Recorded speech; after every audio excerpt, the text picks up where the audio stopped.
अस्सलामुअलैकुम। मैं हूं सरफराज शेख। जाले विधानसभा सिंगवाड़ा प्रखंड के कोरौनी गांव में कांग्रेस नेता संभावित उम्मीदवार मोहम्मद नौशाद के नेतृत्व माई बहन मान योजना का रजिस्ट्रेशन किया गया। कांग्रेस नेता मोहम्मद नौशाद ने कहा कि गठबंधन की सरकार बनती है तो माई बहन को प्रति माह 2500 और 200 यूनिट बिजली फ्री, 25 लाख तक का मुफ्त इलाज, दिव्यांग को प्रति माह 1500, मकान बनाने के लिए 5 डिसमिल भूमि मिलेगा। आइए हम आपको सुनाते हैं खुद उनकी ही जुबानी। साहब, यहाँ आप लगातार जाले में कांग्रेस का जो चर्चित योजना है माँ बहन मान योजना, उसका आप हजारों की तादाद में महिलाओं का रजिस्ट्रेशन कर रहे हैं, क्या कुछ कहिएगा इसको लेकर के? सिर्फ आज माँ बहन नहीं है, आज बहुत सारी योजना जो गुलदस्ता एक हमारी पार्टी ने लॉन्च किया है, आज जाले में मैंने वो लॉन्च किया है। अच्छा। गुलदस्ता जिसमें 25 लाख रुपए बीमा, स्वास्थ्य बीमा के जरिए मिलेगा, 2500 रुपये माई बहन से मिले, माई बहन मान योजना के तहत मिलेगा, और 5 डिसमिल ज़मीन मिलेगा, और जो हमारे विकलांग और वृद्धा पेंशन जो है वो 1500 रुपये मिलेगा। तो हमारी 5 योजनाएं हैं जिसका आज मैंने उद्घाटन जाले में शुरुआत कर दिया है। आज शुरुआत कर दिया क्योंकि ये कल पटना में लॉन्च हुआ था, आज जाले में मैंने लॉन्च कर दिया इस प्रोग्राम को। इसमें माई बहन भी खास योजना है जो पहले से हम लोग कर रहे हैं। यहाँ एक तरह से आपको सुनने के लिए एक तरह से देख रहे हैं, बड़ी भीड़ उमड़ी पे है। जी जी। और उनको एक उम्मीद है कि हाँ नौशाद साहब आएंगे और जाले में कुछ विकास होगा, क्या कुछ कहिए? ये कार्यक्रम कल का रखा हुआ था, मैंने कल 3 बजे का कार्यक्रम था, लेकिन कल इसलिए कि बारिश हो गई, बारिश की वजह से प्रोग्राम को मुझे कैंसिल करना पड़ा। फिर से यहाँ के जो मौजूद लोग हैं, जहाँ यहाँ पे हमारे भाई हैं, जो यहाँ के लीडर हैं, उन्होंने कहा कि नहीं ये प्रोग्राम रखना ही पड़ेगा आपको। मैं कैंसिल कर रहा था, रखना ही पड़ेगा। फिर मैंने आज रखा, और आज प्रोग्राम रखा तो देखिए हज़ारों की तादाद में महिलाएं हैं, बहुत सारे हमारे बुजुर्ग हैं, नौजवान हैं, और बार बार मैं बोलता हूँ कि साथ में 100-200 बच्चे हर प्रोग्राम में मेरे रहते हैं, आप देख लीजिए। अच्छा, क्या लगता है एक तरह से जो विपक्ष का मतलब कि जो अभी सत्ता पक्ष है उनका आपके योजना को लेकर के कटाक्ष भी कर रहा है कि सिर्फ ये जुमला है, धरातल पे ये कुछ नहीं होने? उनको ये कहना कि जो अभी वो मनरेगा दे रहे हो किसकी योजना है, पूछिएगा उनसे ज़रूर मनरेगा किसकी है। सर्व शिक्षा अभियान के माध्यम से जो फ्री भोजन आप स्कूल में दे रहे हो वो किसकी योजना है, उनसे पूछिए। भोजन का अधिकार किसकी योजना है, पूछिए। 500 रुपये का सिलेंडर हम लोग देने जा रहे हैं, वो किसकी योजना है, पूछिए। राजस्थान में हम लोग दे रहे थे, कर्नाटका में हम 2000 रुपये दे रहे हैं, हिमाचल में 1500 दे रहे हैं, तेलंगाना में कांग्रेस की सरकार है वहाँ दे रहे हैं। मैं एक बार बार कहता हूँ, ये भारतीय जनता पार्टी के देश के प्रधानमंत्री से लेके और छोटे से उनके पन्ना प्रमुख है ना, उनको भी मालूम है कि राहुल गांधी झूठ नहीं बोलते हैं। हम लोग को तो मालूम ही है, लेकिन भारतीय जनता पार्टी के शीर्ष नेताओं को, तमाम लोगों को पता है कि राहुल गांधी एक सच्चा इंसान है। सरकार में आना ना आना बहुत बड़ी बात नहीं है। सरकार में राहुल गांधी चाहते तो 2004 में देश के प्रधानमंत्री बन जाते, 2009 में देश के प्रधानमंत्री बन जाते। प्रधानमंत्री अहम नहीं होता है, सेवा कौन कर सकता है लोगों की, लोगों तक कौन पहुंचता है, गरीब के बारे में कौन सोचता है, पिछड़ों के बारे में कौन सोचता है, माइनॉरिटी के बारे में कौन सोचता है, नौजवान सशक्त कैसे हो, नौजवानों को रोजगार कैसे मिले, वो जो सोचता है वो नेता बड़ा होता है।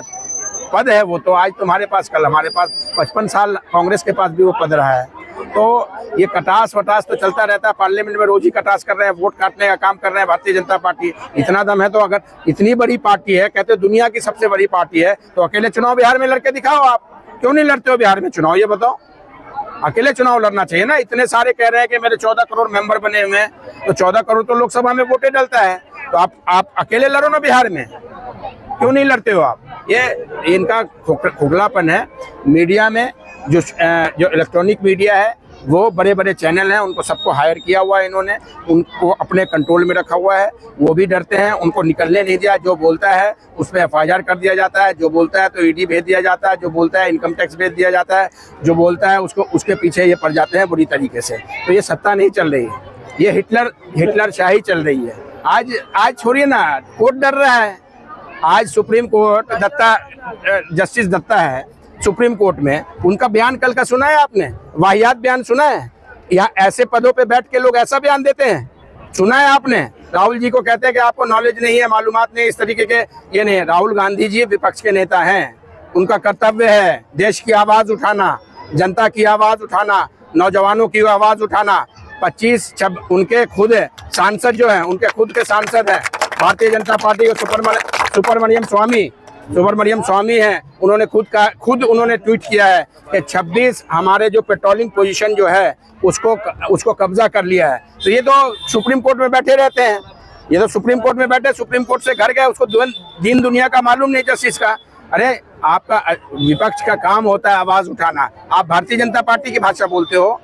जो चीफ जस्टिस है अभी दत्ता, वो भारतीय जनता पार्टी की भाषा बोल रहे हैं क्या? वो है, सारे लिप्त हैं, मैं बता रहा हूँ आपको। High court, supreme court, election commission, ED, CBI, जितनी भी संस्था है सब इसमें लिप्त है, सब इसमें लिप्त है, सब भारतीय जनता पार्टी को मदद करते हैं, सब भारतीय जनता पार्टी का काम करते हैं। अगर नहीं करेंगे तो किसी का बच्चा गायब हो जाएगा, किसी पे को थ्रेटिंग करवा देंगे, किसी का कुछ करवा देंगे, इस तरीके से सत्ता चलती है। एक बड़ा आरोप लगा रहे हैं आप, चूंकि एक तरह से जो संवैधानिक पद पे हैं उनके बारे में आप इस तरह मैं बता तो रहा हूं आपको, आप उनके कल के वो संवैधानिक पद पे रह के ऐसी टिप्पणी करेंगे। राहुल गांधी विपक्ष का नेता आवाज नहीं उठाएगा, पूछेगा नहीं हमारे 20 नौजवान कैसे दिवांग घाटी में मरे वहां पे, उसमें मुझे लगता है बिहार के भी बहुत सारे लोग थे।